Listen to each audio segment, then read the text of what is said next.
Known as the City of Oaks due to its many oak-lined streets, and often called the Smithsonian of the South and the live music capital of the South, Raleigh is also recognized as the state capital and a central part of the Triangle.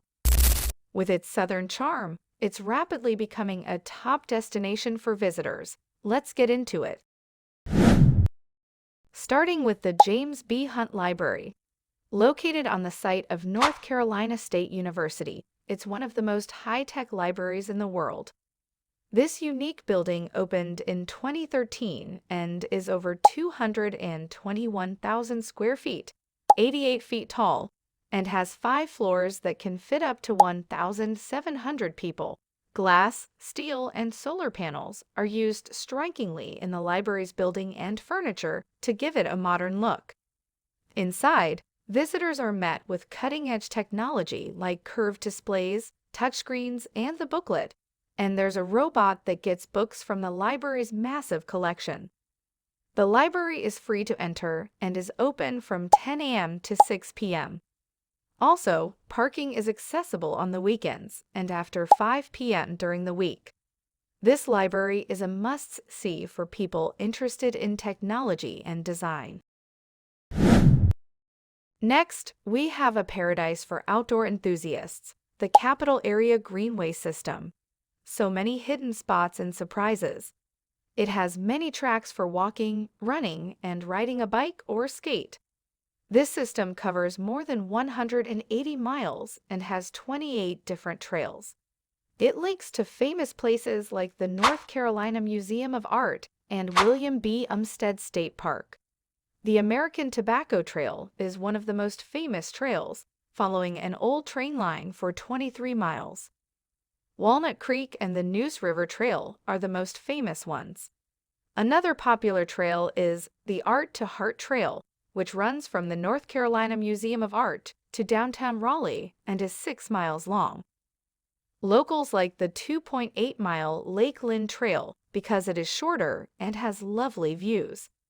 Ticket prices from Durham to Raleigh start at $7, and the ride takes about 35 minutes to arrive at Raleigh Union Station.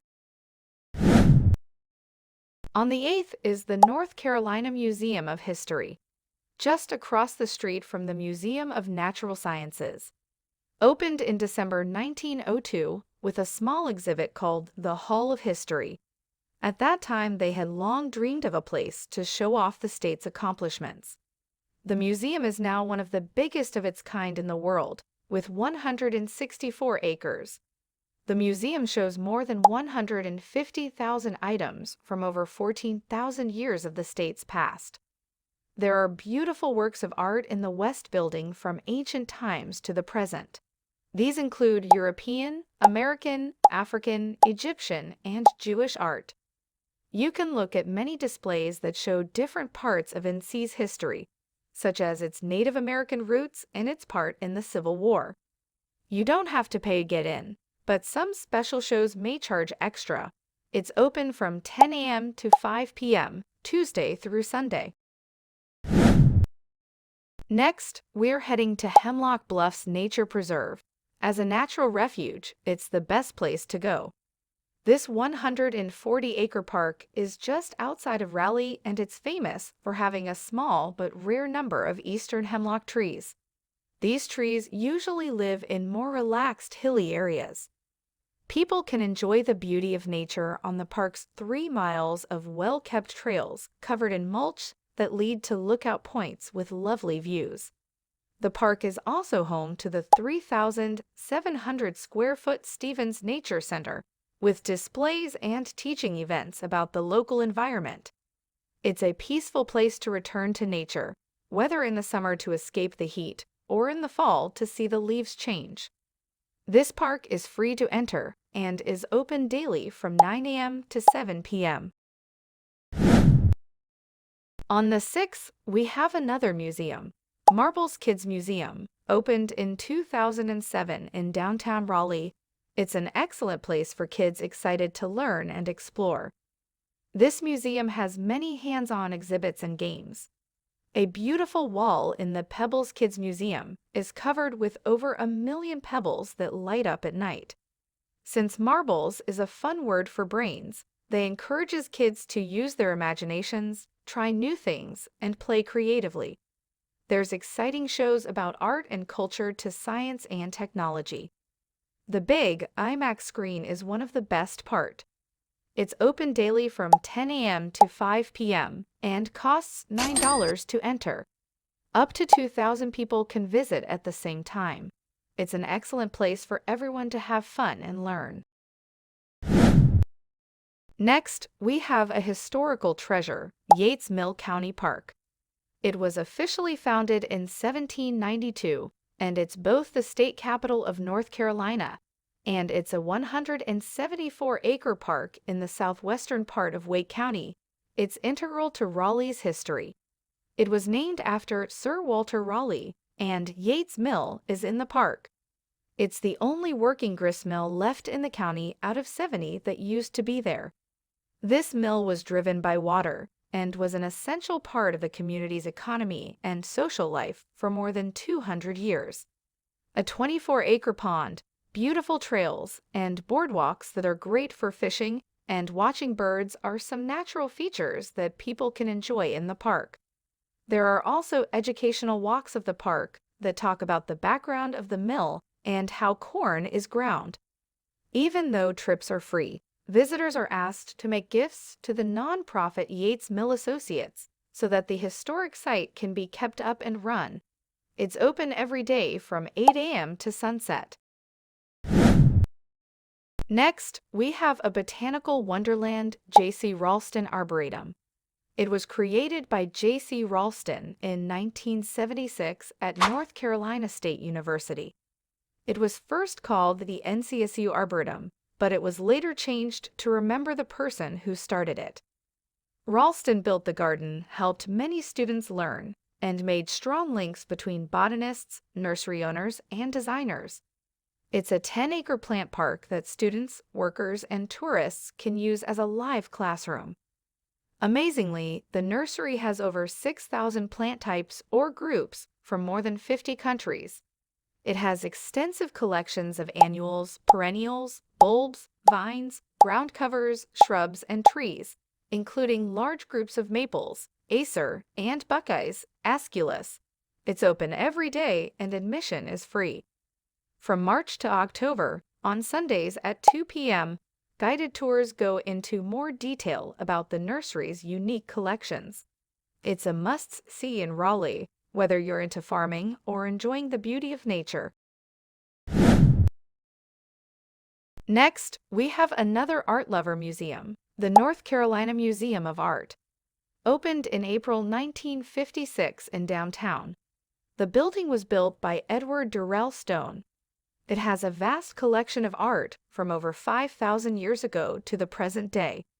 Visitors from all over the state can enjoy a rich cultural experience here.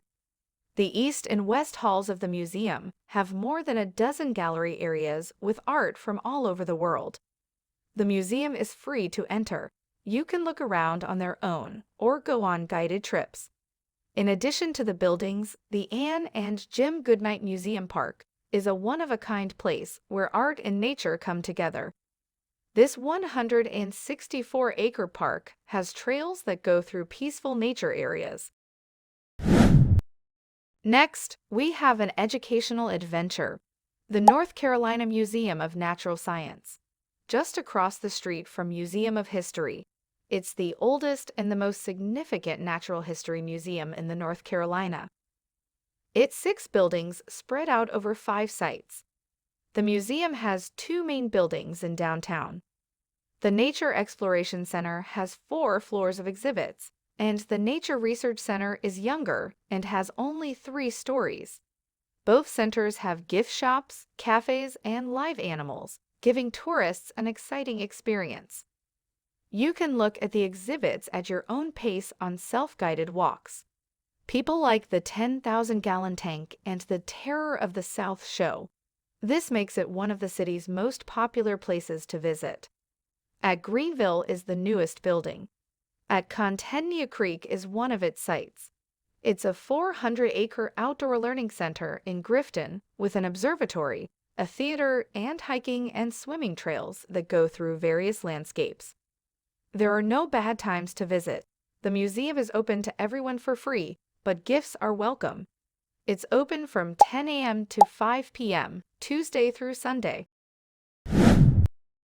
At the top of the list is a family-friendly haven, Pullen Park. The 66-acre park is only a 5-minute drive from downtown, and it's next to North Carolina State University. It's NC's first public park and the 5th oldest amusement park in the United States that's still open. The park was created on March 22, 1887, when Richard Stanhope Pullen gave land from Pullen Plantation to the city of Raleigh. It has since become a famous site and a place. Along Western Boulevard, there are around 3 miles of greenbelt bike routes, with a small lagoon at the southern end. You can also rent pedal boats, ride the old carousel, or take a slow ride on the tiny train around the park. You can take it easy with lunch in one of the many marked places. The park comes to life in the summer with community plays, sports, and quiet walking paths, making it an excellent place for a family vacation. There are rides every day from 10 a.m. to 6 p.m. The park is free, but tickets are required for rides, and each person costs $2. It's easy to fall in love with Raleigh, whether enjoying its natural beauty, learning about its history, or loving the warm Southern culture. Thanks for tuning in. Be sure to subscribe for more content. See you in the next one. Peace out.